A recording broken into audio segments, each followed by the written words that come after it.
I don't think I'm gonna make it. I made it 400 millimeters tall, but I'm pretty sure I've only got 397 millimeters of travel here. It's looking pretty good.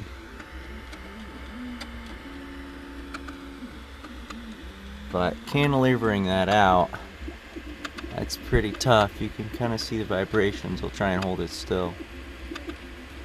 The camera, I mean. Look at that direction change in the Y. A little bit. I'll take a picture after.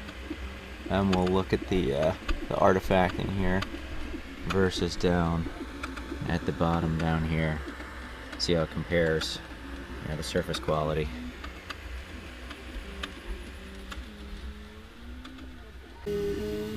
Alright, so I took it off the print. Looks like my build volume is not 400, it's about 397, which is what I thought. So this is the base, this is where it started.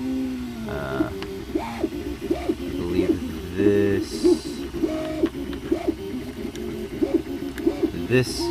is the Y travel. I'm going to turn it 90. So this is the X travel. You can see quality looks awesome.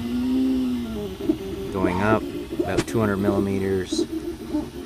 About 250, start to see some oscillations right there on the edge, and as you get up towards the top, you can see that that is, let me put this over here, you can kind of see that it's not straight. There's like a slight hump right here,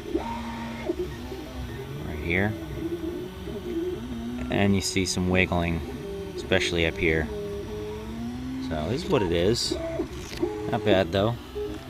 I mean, that's sort of to be expected with such a, a piece this tall, so looks good.